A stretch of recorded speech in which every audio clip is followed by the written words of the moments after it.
Hello, my name is Jane from Talking Made Easy, and today we're going to look at N sounds. In my work as a speech therapist, I spend a lot of time working on the sound at the beginning of words. But for many children, their trouble lies with the sound at the end of the words. Often the sound at the end can be missing or it can fall off. So, for example, you may hear your child say cup, cup in the place of cup.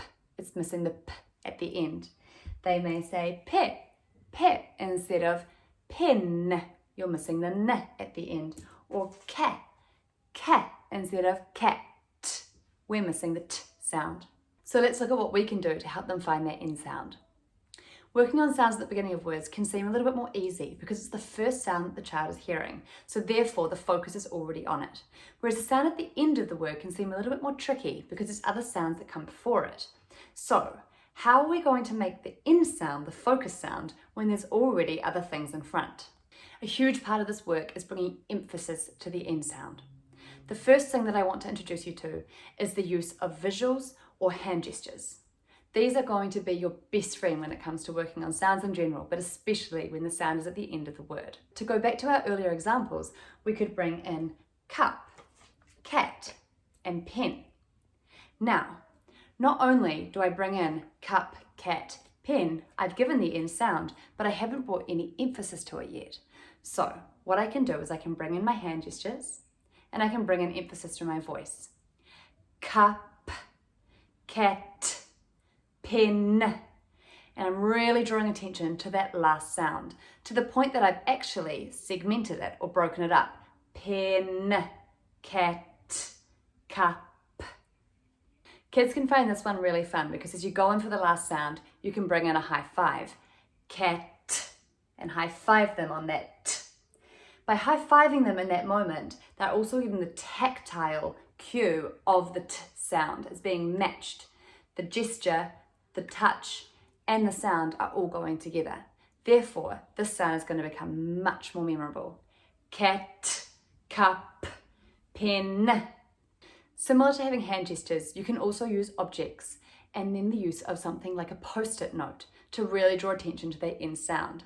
Essentially what we're doing is we're breaking it up into two pieces. Cat, cup, pen. So we could do the same thing. This car is red, so we might be working on the N sound D. So we can go red, or we can bring in a post-it note, red, red. What you can also do there is your child can actually hold the post-it note, so you can go re and they can bring in the d.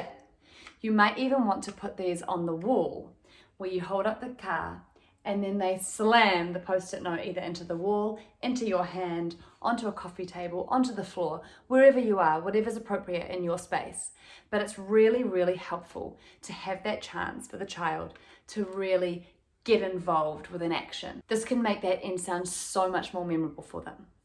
Another example for our post-it note would be block, block, block. You could do the same thing with your hand. Block, block, block. Notice that I have split the word apart by having most of the word and then the N sound. Block, block.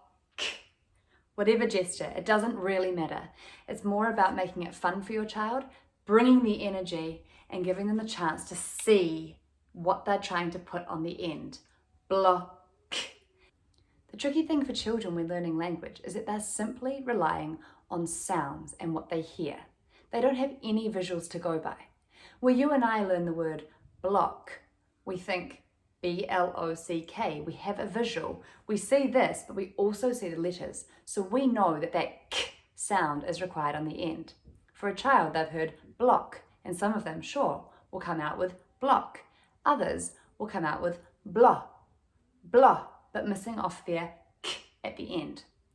By us adding a block, a visual, a gesture for that sound, this helps your child see what it is that they need to put on the end. They see the k through your gesture. They see the k through your visual. Another way to bring emphasis to the N sound of the word is to use our bodies. Where usually we would say a word and say it straight to our child's face, we can start to change things up a little bit, keep it a little bit more interesting, a bit more spontaneous and fun.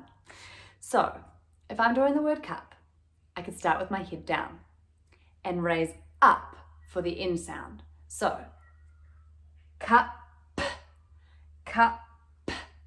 So I've really drawn emphasis to my p, because that is the part the child is going to see my face for. For the rest of it, my head was down.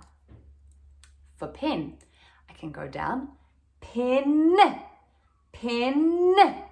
I'm also holding the pen next to my face, so they're seeing the object. They're hearing the n right as I come up. Block, block. So again, I'm using the block, I'm using my body and my head movement, and I'm also offering a little gesture, really pushing it out. All of these elements are adding emphasis to the in sound, which is the sound that I want to target. The reason that I love bringing the body into this work is that it brings the energy. Children love energy. They love having fun. They love being silly. So the sillier you can be, the more energy you can bring, the more fun you can truly have, the more fun your child is going to have, the more engaged they're going to be. We want to make all of the practice as playful as possible. We don't want it to be boring work. So bring the energy, have fun. The sillier, the more fun, the more playful, the better. You're going to see your child having fun practicing their speech rather than it being this boring work that you have to get through. It's going to end up being more fun for everyone involved. When you bring that energy, when you have that fun, it's not about practicing all day, every day. Just 5 minutes, 10 minutes here and there. The more fun and energy you bring, the more fun and engaging this is going to be for your child. So now that we have our strategies of how to do it, let's have a look at a fun little game we can do.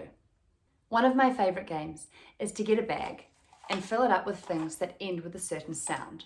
So you may have a speech therapist who's giving you a target, or you may have just noticed a sound that your child is struggling with. For example, if my child is struggling with the sound d at the end of a word, then I can fill my bag with things that end with d sounds. So I can go around the house finding anything at all that ends with a d that I can fit into my bag. I may have a red car. I found a hand. Or a bird, bird, bird. What else is in my bag, I wonder? I have a bed, bed. If I was working on the k sound, I could go on a scavenger hunt around the house, looking for things that start with k, building a collection, and then popping them again into my bag. This makes for 2 activities. You've gone around the house and collected the items, and now you can put them in a bag and go back through them. As we know, repetition is the key to success. So let's go through. What have we got? I've got a block, block. I wonder what else I have in my bag. Oh, I have a sock, sock. I wonder if there's anything else that we found. There's a rock, rock. And lucky last, I have a mask, mask.